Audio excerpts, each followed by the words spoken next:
Se você pudesse colocar de pé, com a Bíblia aberta, vamos ler esse texto precioso, capítulo 3 da carta aos Hebreus. Por isso, santos irmãos que participais da vocação celestial, considerai, de que maneira? Atentamente. O apóstolo e sumo sacerdote da nossa confissão, Jesus, o qual é fiel àquele que o constituiu, como também o era Moisés, em toda a casa de Deus. Jesus, todavia, tem sido considerado digno de tanto maior glória do que Moisés, quanto maior honra do que a casa tem aquele que a estabeleceu. Pois toda casa é estabelecida por alguém, mas aquele que estabeleceu todas as coisas é Deus.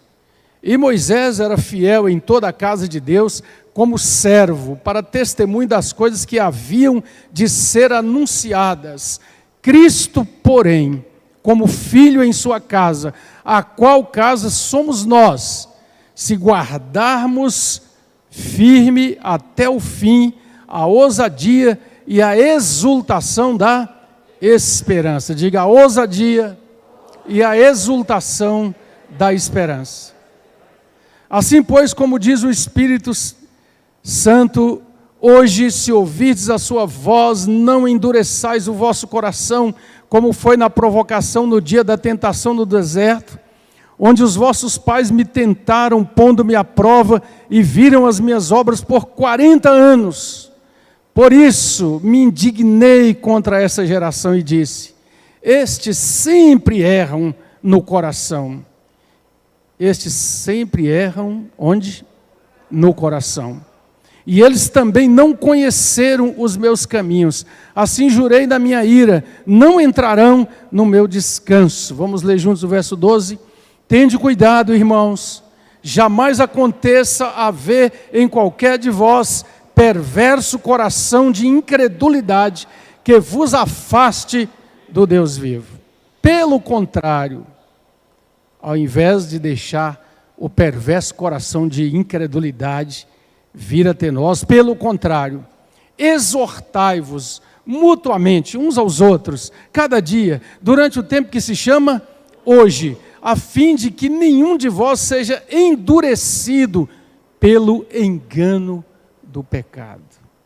Porque nos temos tornado participantes de Cristo, se de fato guardamos firmes até o fim a confiança que desde o princípio tivemos enquanto se diz. Vamos juntos? Hoje, se ouvirdes a sua voz, não endureçais o vosso coração, como foi na provocação. Ora, quais os que tendo ouvido se rebelaram? Não foram de fato todos aqueles que saíram do Egito por intermédio de Moisés? E contra quem se indignou por 40 anos? Não foi contra os que pecaram, cujos cadáveres caíram no deserto? E contra quem jurou que não entrariam no seu descanso, senão contra os que foram desobedientes? Vemos, pois, que não puderam entrar por causa da incredulidade.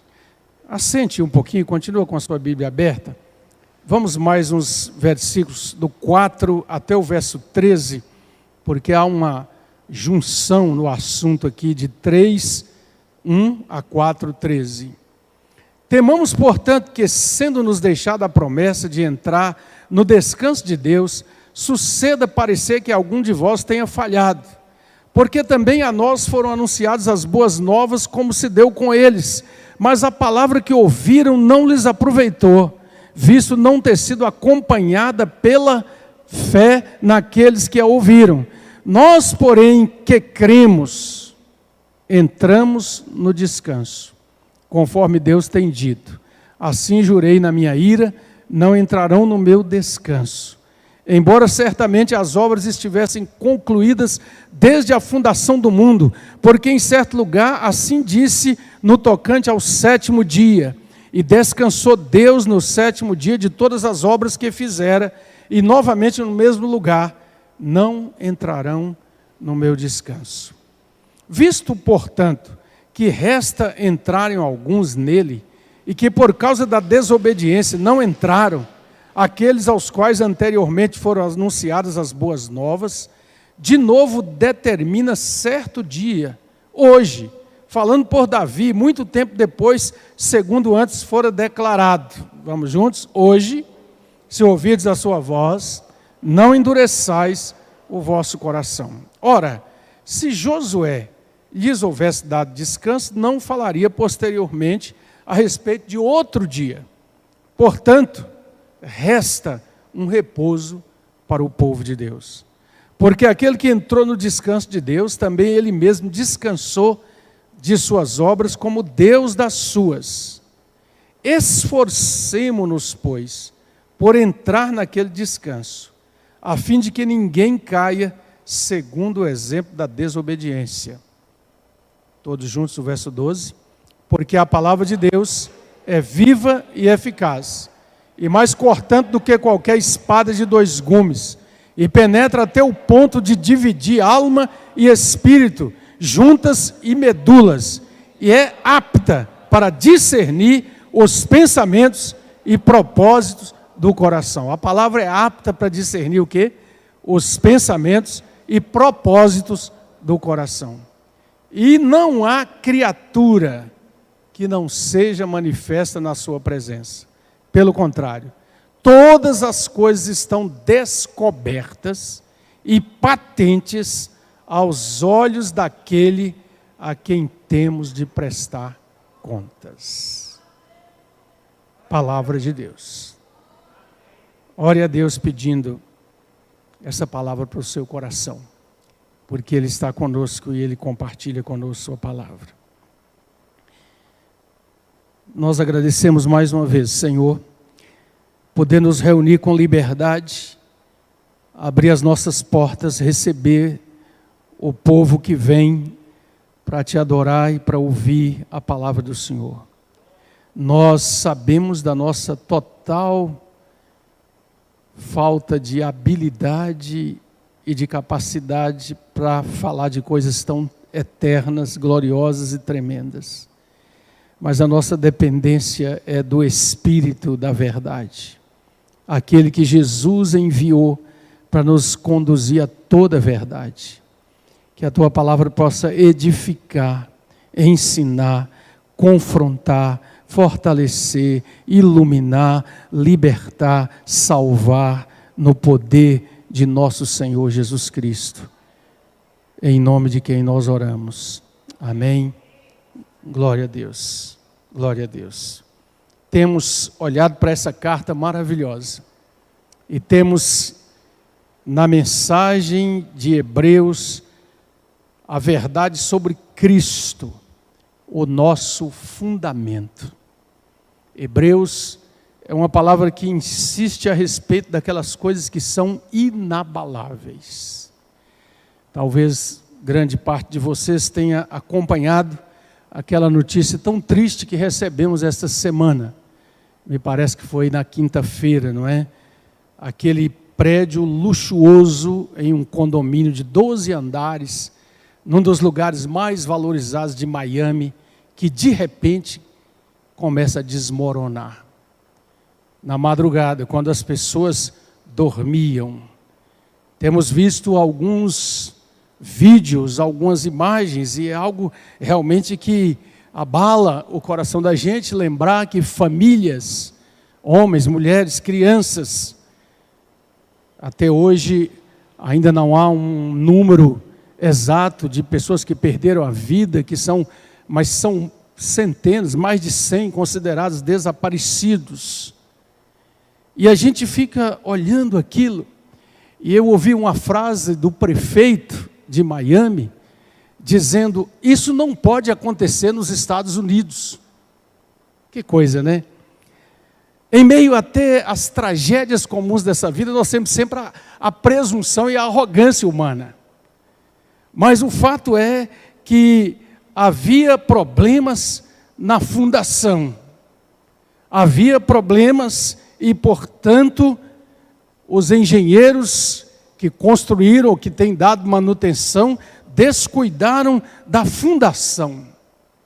Amados, o que a carta aos Hebreus faz de forma muito preciosa, pela ação do Espírito Santo, é dizer que nós temos que ter muito cuidado onde estão a fundação, o alicerce da nossa vida.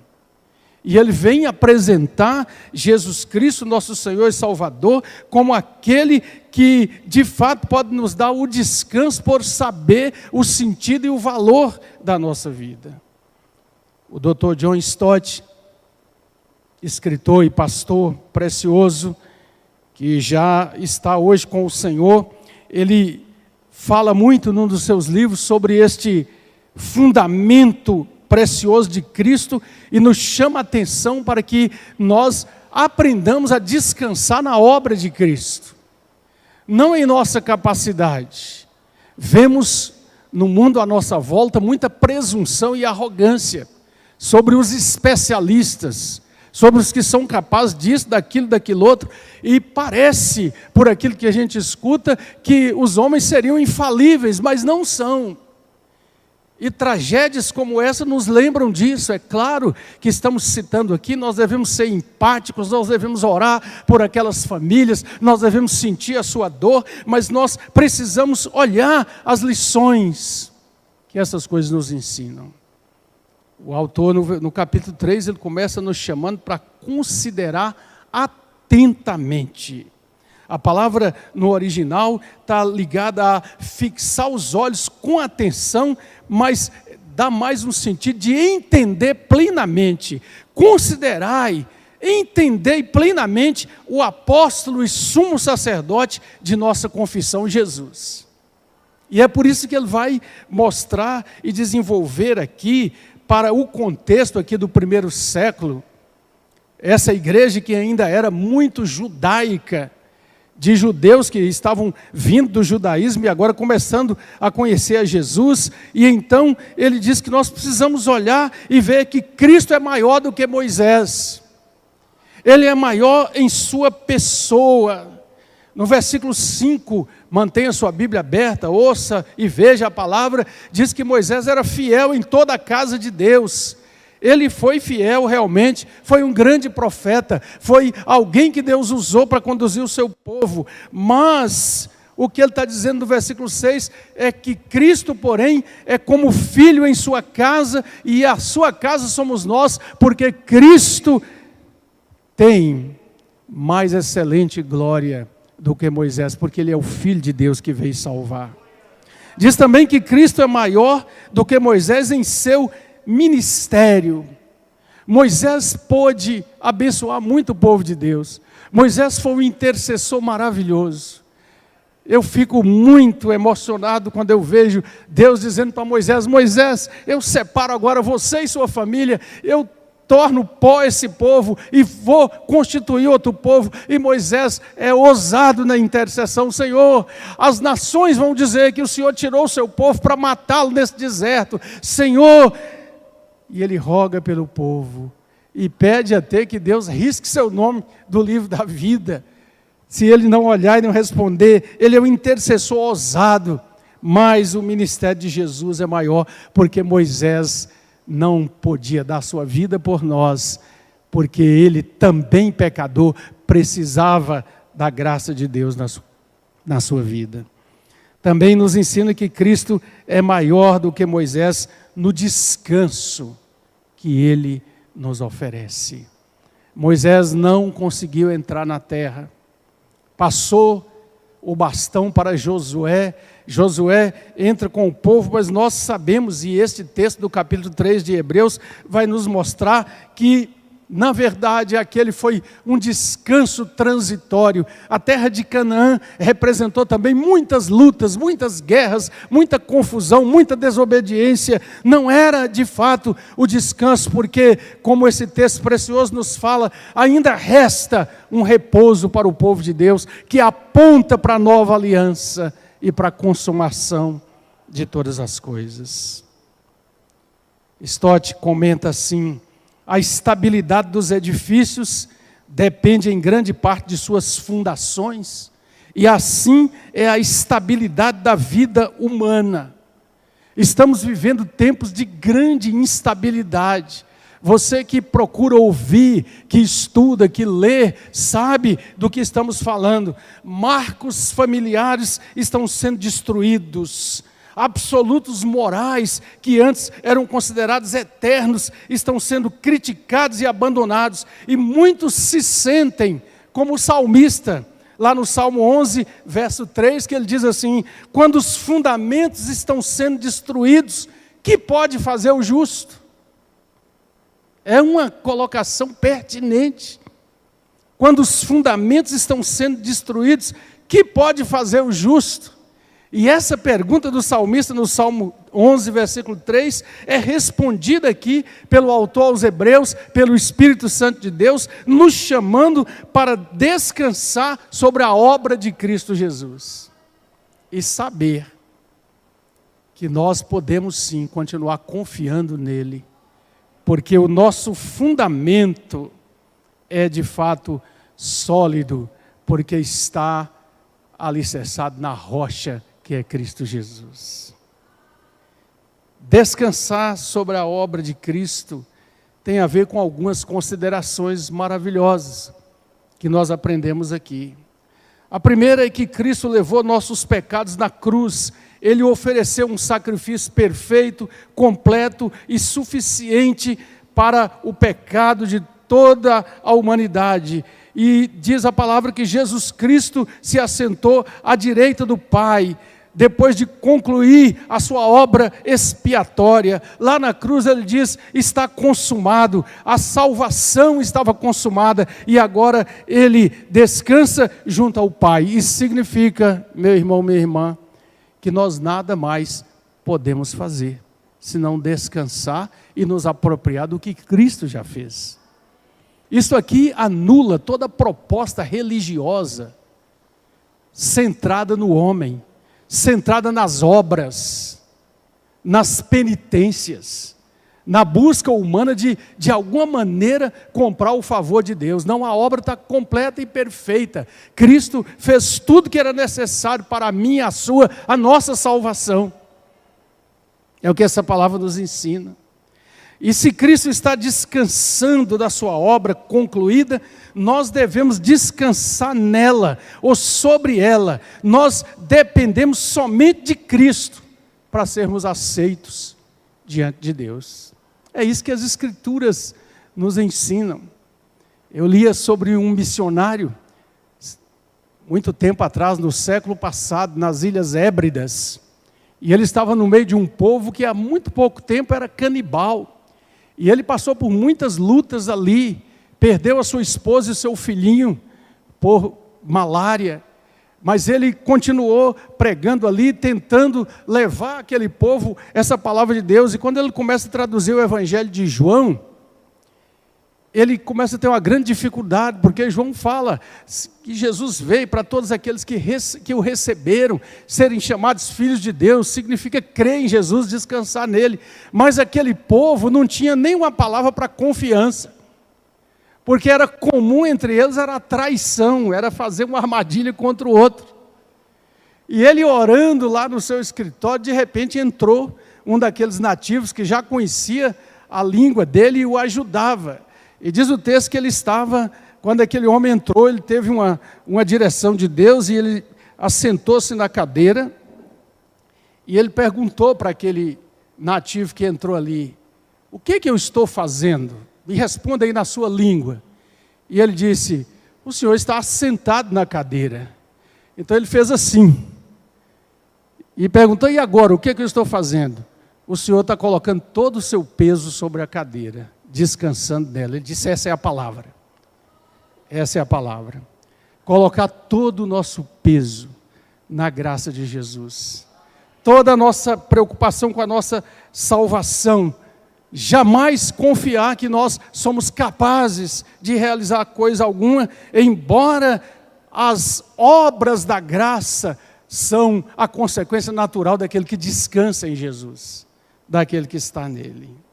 Aqui no verso 3 do capítulo 4, diz assim: nós, porém, que cremos, entramos no descanso, conforme Deus tem dito. Então existe um descanso que Deus promete ao seu povo, e que se torna nosso, quando nós depositamos a nossa confiança em Jesus Cristo.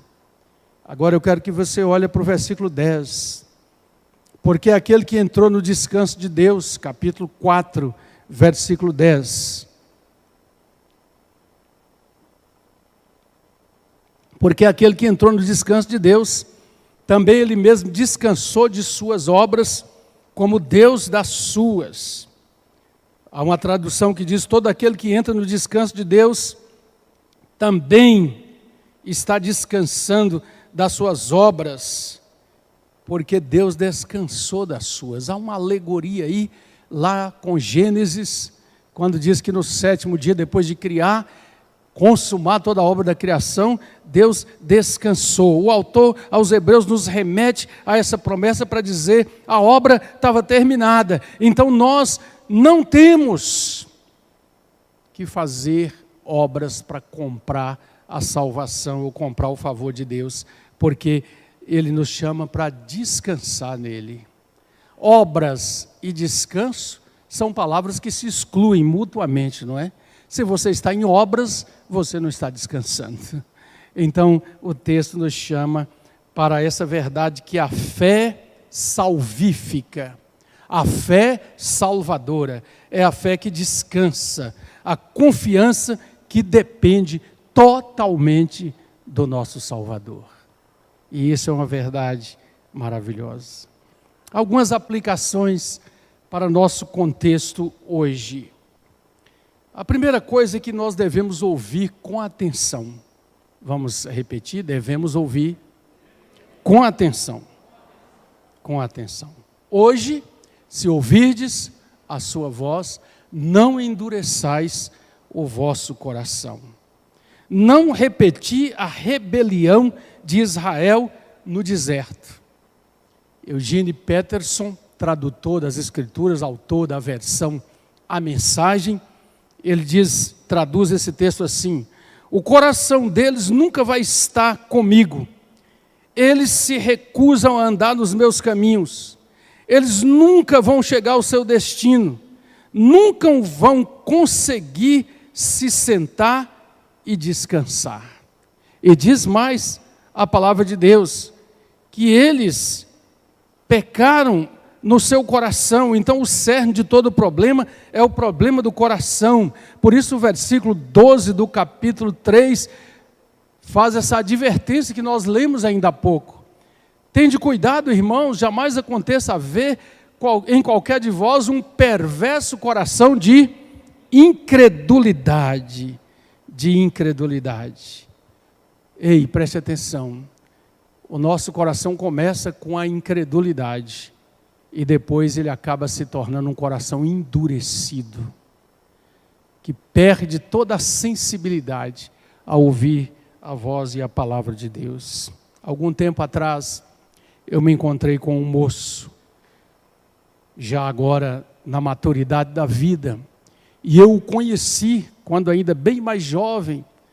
Houve uma época que nós fazíamos algumas reuniões de jovens, juntando várias igrejas aqui da cidade, e eu vi aquele moço com aquele fervor, com aquela manifestação de que estava apaixonado por Jesus, era uma expressão muito usada na época e tudo mais, mas ele não prevaleceu, deixou que o seu coração fosse caminhando para a incredulidade através de muitas escolhas erradas que fez e caminhos que tomou. E ele dizia: mas eu já fiz tudo isso, já preguei, já dei testemunho, já estive no lugar onde mais de 100 pessoas se reuniram para me ouvir, sabe? Mas agora eu estou assim, eu estou desviado.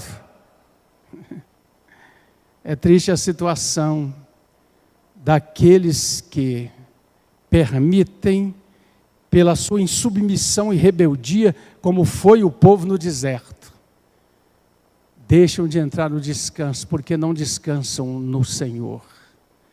Nós, pastores, sabemos muito bem dessa história, aqui mesmo na história desta igreja, de quantos que por aqui passaram, E que, apesar de nossa incapacidade, imperfeição e limitação, dedicamos a tais pessoas muitas horas do nosso tempo, muitas orações, muitos aconselhamentos, mas infelizmente saíram pelo caminho da rebeldia, como diz aqui, da contenda de Coré, saíram pelo caminho daqueles israelitas que foram duros de coração.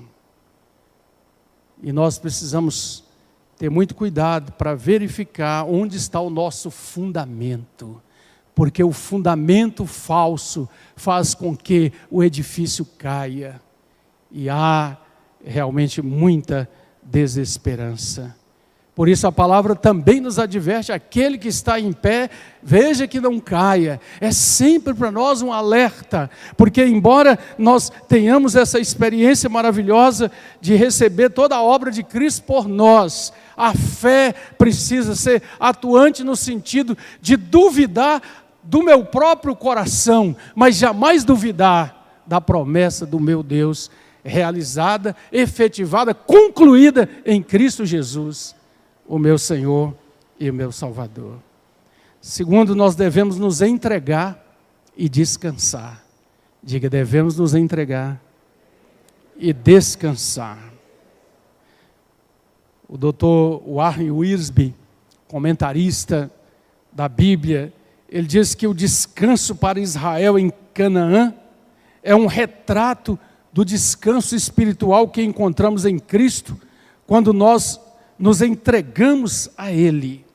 Então nós podemos ver o descanso da salvação e o descanso da submissão. Diga, descanso da salvação e descanso da submissão. O descanso da salvação está na palavra do Senhor Jesus, Mateus 11, 28. Vinde a mim, todos vós que estáis cansados, oprimidos, sobrecarregados, eu vos aliviarei. Ele traz paz para a nossa alma, Ele traz a promessa certa de que jamais rejeita aqueles que vêm a Ele. Ele diz, aquele que o Pai me der, vem a mim, e o que vem a mim, de maneira nenhuma eu lançarei fora. E o descanso da submissão é o verso seguinte, Mateus 11, 29. Tomai sobre vós o meu jugo, aprendei de mim, que sou manso e humilde de coração. Nós precisamos aprender de Jesus, nós precisamos andar nas pegadas de Jesus. Tudo que a gente tem que fazer, que decidir, nós temos que perguntar, em meus passos, em meu lugar, o que Jesus faria. Nós precisamos fazer de Jesus a constituição real, a figura proeminente, o arquétipo que nós queremos imitar. E é por isso que Paulo ousa dizer: sede meus imitadores, assim como eu sou de Cristo Jesus. O descanso da salvação, o descanso da submissão. O primeiro, o descanso da salvação, é paz com Deus. Romanos 5, verso 1. Justificados, pois, pela fé, temos paz com Deus, por nosso Senhor e Salvador Jesus Cristo. O segundo, o descanso da submissão, é a paz de Deus. Filipenses 4, 6, e a paz de Deus, que excede todo o entendimento, guardará os vossos corações em Cristo Jesus. Eu preciso a paz com Deus e a paz de Deus. A paz com Deus é realizada quando eu deixo de andar pelo caminho da rebelião, da rebeldia, do pecado, do orgulho, da presunção, da vaidade, e digo: Senhor, sê tu o meu Salvador, sê tu aquele que traz pureza à minha alma, graça para viver na dependência e na alegria que só o Senhor pode dar. Quando obedecemos a Deus pela fé e nos sujeitamos à sua vontade, esse descanso entra em nós. Entra em nós. É interessante o contexto da palavra descanso aqui, nesses textos aí do capítulo 3 até o versículo 13 do capítulo 4.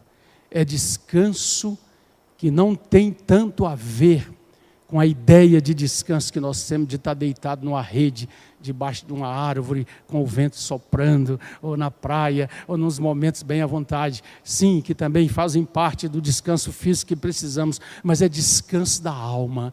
É um coração que deixa de estar em rebeldia com Deus, brigando com todo mundo, em insubordinação, em insurreição contra a autoridade, contra os ditames, os mandamentos de Deus, os preceitos morais. É a rebeldia, a insubordinação que toma conta do homem sem paz no mundo, porque a palavra de Deus diz: para os ímpios não há paz, mas a paz de Deus vem pela obra de Cristo Jesus em nosso lugar. Em terceiro lugar, devemos receber e usar a chave das promessas de Deus. Diga: devemos receber e usar a chave das promessas de Deus. Eu não sei quantos de vocês aqui já tiveram o privilégio de ler uma obra extraordinária, maravilhosa, chamada O Peregrino, de John Bunyan. É um dos livros alegóricos mais preciosos sobre a história da caminhada do crente, do cristão. Existe até uma versão para crianças, né? Muito boa, mas não adianta só você comprar e entregar para o seu filho, tem que sentar e ler com ele. E Dr. Stott cita uma parte do livro quando cristão e esperança entram nos terrenos do castelo da dúvida. Preste atenção. Cristão e esperança entram nos terrenos do castelo da dúvida, cujo proprietário era o gigante desespero. O proprietário do castelo da dúvida era o gigante desespero. E ele coloca aqueles homens adormecidos numa prisão naquele castelo. Ele os chicoteia, sugere a eles que eles vão morrer ali. No outro dia, levam cristão e esperança até um vale cheio de ossadas e diz para eles: essas ossadas eram dos peregrinos como vocês que entraram nos meus terrenos. É uma alegoria muito interessante. Eles entraram no terreno da dúvida. Então ele disse: eu os despedacei e isso vai acontecer com vocês. E os tranca de novo na prisão. Então, por volta da meia-noite, começaram a orar e continuaram em oração até quase romper o dia. Um pouco antes do amanhecer, veio a resposta às suas orações. Cristão irrompeu nessas palavras fervorosas: que tolo sou eu em estar aqui nesse calabouço repugnante, quando eu podia muito bem andar em liberdade. Eu tenho no peito uma chave chamada promessa, que eu estou convencido abrirá todas as fechaduras do castelo da dúvida. Então disse esperança: que boa notícia nos dás, meu bom irmão, tira essa chave e experimenta. Foi o que ele fez. A porta se abriu com facilidade, depois a porta exterior, depois o portão de ferro, permitindo que fugissem a toda pressa. Despertado pelo rangido do portão, o gigante desespero levantou-se para persegui-lo, mas faltaram-lhe as forças, pois sofreu um dos seus ataques novamente, de modo que não podia correr atrás deles. E então, pelas promessas, eles saíram do castelo da dúvida e do gigante desespero, para de novo se colocar no caminho. Essa alegoria nos ensina, amados e amadas, que muitas vezes, por causa da nossa humanidade, por causa das grandes limitações do nosso próprio coração, muitas vezes nós resvalamos, deixamos o nosso pé andar um pouquinho por esse caminho do castelo da dúvida. E às vezes o gigante do desespero quer ameaçar nossa alma. A resposta é: firme nas promessas do nosso Deus. Tende cuidado, irmãos, Jamais aconteça haver em qualquer de vós um perverso coração. Temos que pedir a Deus o tempo todo, para que não deixe nosso coração caminhar para a perversidade, para que não nos deixe desviar em momento nenhum da certeza que a sua palavra nos dá. Edvard Mote, um pastor batista do século passado, escreveu estas palavras quando ele compreendeu a base imutável da promessa de Deus em Cristo Jesus. Minha esperança está edificada em nada menos do que no sangue e na justiça de Jesus. Não me atrevo a confiar na imagem mais doce, mas confio totalmente no nome de Jesus. Em Cristo a rocha sólida estou, o resto é a areia movediça. Quando a escuridão parece cobrir seu rosto, eu descanso em sua graça imutável. Em todo vendaval forte e tempestuoso, minha âncora se mantém nele. Seu juramento, sua aliança e sangue sustentam-me na terrível inundação. Quando tudo ao redor da minha alma cede, ele, então, é toda a minha esperança e sustento. Quando a última trombeta soar, que eu possa nele ser encontrado, revestido apenas de sua justiça, irrepreensível diante do seu trono. Em Cristo a rocha sólida estou, o resto é areia movediça.